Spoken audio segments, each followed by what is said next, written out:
Welcome, everyone, to another special episode of Arthritis Consumer Experts, hashtag CRArthritis. I'm very pleased today to be joined by Dr. Whitney Hung, a graduate of the medical school and internal medicine residency program at the University of Alberta, and currently a rheumatology resident, and an old friend of ours, Dr. Stephen Katz, director and professor, Division of Rheumatology, University of Alberta. Doctors Hung and Katz, welcome to the show. Thank you. Thank you. We're going to focus today on a poster you're presenting that's titled Uncovering Rheumatologic Disease in the Northwest Territories, First Comprehensive Baseline Study and Comparative Insights. As many of our viewers and audience know, we've been involved, ACE, along with some other organizations like the Canadian Rheumatology Association and Arthritis Society Canada, about the models of care for arthritis patients in Northwestern territories. And we're really excited to be talking to you today about your study. And one of the things the study highlights is the long wait times and high rates of patient no-shows or cancellations in the Northwest Territories. What do both of you what have you determined are some of the biggest barriers preventing patients from accessing timely arthritis care, and what can be done to improve this? So I think right now the number one issue is lack of rheumatology care in Northwest Territories. As you know, over the last couple of years, we've been seeing these patients now in Edmonton instead of what our longer term program was always seeing them in the Northwest Territories. The patients needing to travel down to Edmonton, I think, creates a lot of barriers. Certainly, as you saw in our study, we were able to show that no-show rates are much higher for that population compared to what we usually see, essentially double from what we would see for patients that are from Edmonton or from central or northern Alberta. So patients are not able to access care, even if they may want to be able to come down, but there's other barriers in terms of just travel to get to Edmonton. From Yellowknife, it's a 3-hour flight, and assuming you don't live in Yellowknife, that's an additional flight, which creates a lot of barriers. And then staying in Edmonton for at least a couple of nights, being away from work, being away from family, those aren't easy things to do. Whereas if we're able to provide that care in Yellowknife, certainly still not necessarily easy if you're not in Yellowknife itself, but is a lot better, I think, in that respect. So ideally, I mean, being able to tear down that barrier and go back to a system like we had before likely would help solve a lot of that. Certainly, you know, having more rheumatologists itself in Yellowknife or Northwest Territories, or access to, as you talked about at the beginning, a model of care with allied health professionals working alongside with rheumatologists would really expand the total capacity of care for that population as well, because likely one rheumatologist on their own is also insufficient. And in terms of the work that I referenced earlier that ACE has co-led with the CRA and Arthritis Society Canada, we particularly have been advocating for the people affected who are living with inflammatory arthritis and disabling diseases like rheumatoid arthritis, psoriatic arthritis, and ankylosing spondylitis.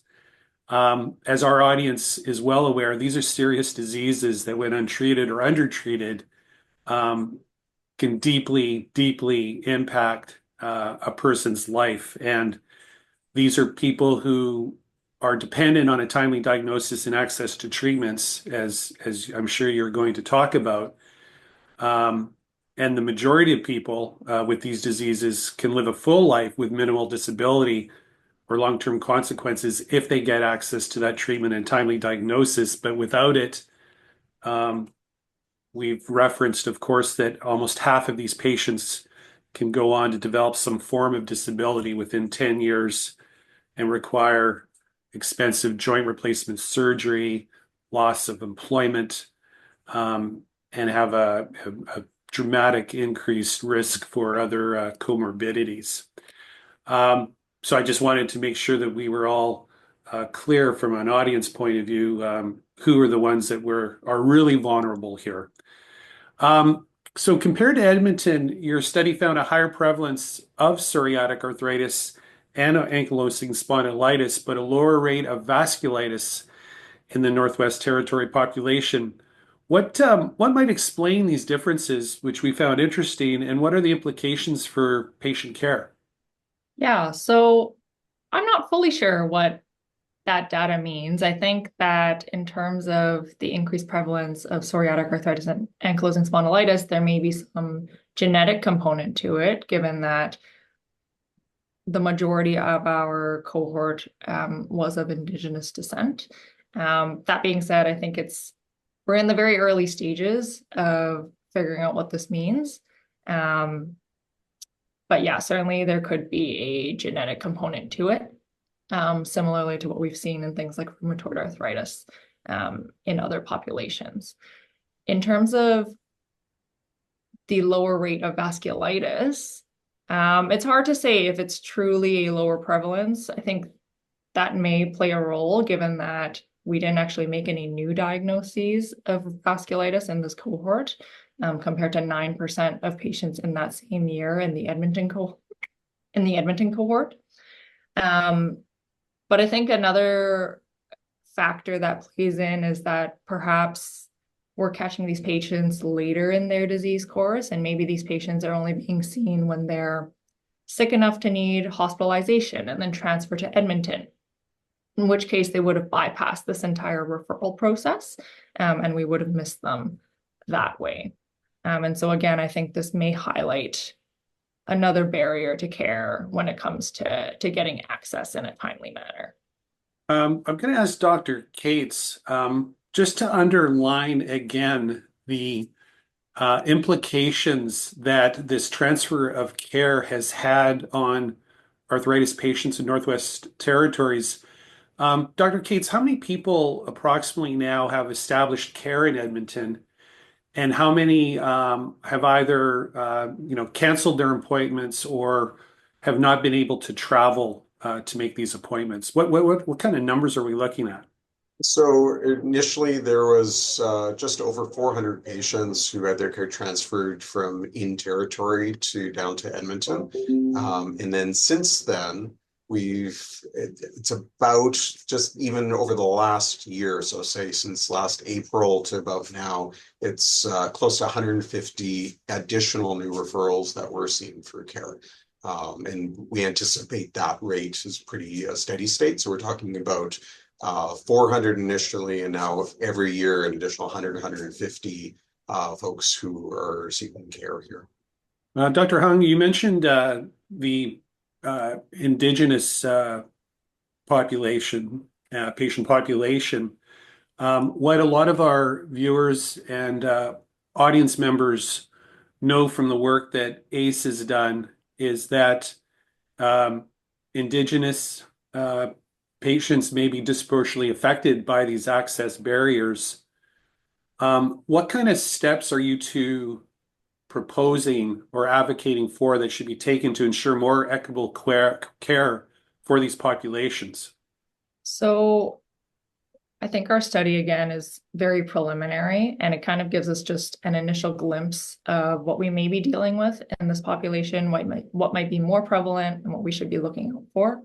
I think knowing what's maybe more prevalent does help prime healthcare workers and to help prime the population to look for certain symptoms and signs that might help with earlier identification of disease.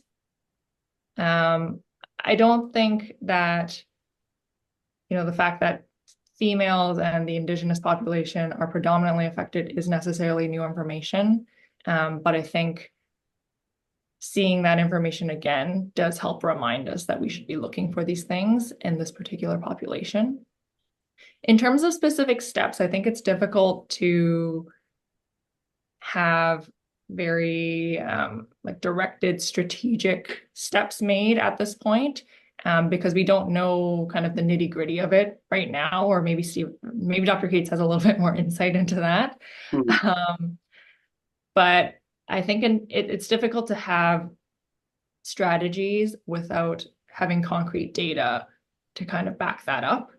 And so I think now we have a bit of a jumping off point where we can look into additional information and things like, what is their disease activity like? Or what kind of medications are these patients needing? For the most part, are they needing a lot of biologic medications? Because I think understanding these smaller details will help us get more direction in terms of what smaller steps should be made in these specific areas to help patient care as a whole. I would agree with that. And I think, again, not specific necessarily to NWT, but overall, I mean, rheumatic disease really is an Indigenous health issue. It is a women's health issue. And I think we really need to promote that stronger because there's so much of it's just arthritis, and rheumatology's, even the word is very poorly misunderstood. And I think we get we're much less face time in terms of focus in the healthcare system because of that misunderstanding. But I think folks understand and prioritize, as they should, Indigenous health and women's health, and really that is a big proportion of what we do in rheumatology. And we can't express our support for your work, and we're so thankful for the research that you're doing in this area. Encouraged to hear that with this baseline of understanding, you're going to be pursuing further avenues of research, which is going to really be important to make the case that the patient population, in particular the women and Indigenous people living with arthritis in Northwest Territories, deserve world-class care, in territory care if possible. That's going to be cost effective for the government to deliver. Before we end off, I would like to ask Dr. Katz, we know that you have been in discussions with the NWT Health and Social Services Authority. Can you give us an update on where you are at in terms of coming up with longer term solutions that will benefit these vulnerable populations? Yeah, I mean, certainly we have a plan. We have clearly outlined what we think can make this work with both NWT as well as the province of Alberta. I think we have to keep in mind that with all these patients coming down to Alberta, it's affecting access to care for Albertans as well. So certainly both governments are aware of our proposals and why this work is important. And now we're really just waiting for one of our partners to step up and to be able to do that work with them. Well, thanks to both of you for joining us today. I will be looking for you at the poster session, providing whatever support I can, because once again, we're behind you all the way. And congratulations on the study. Thank you. Thank you. And thanks to everyone watching and listening. We hope that you can join us again for another episode of #CR Arthritis. Goodbye for now.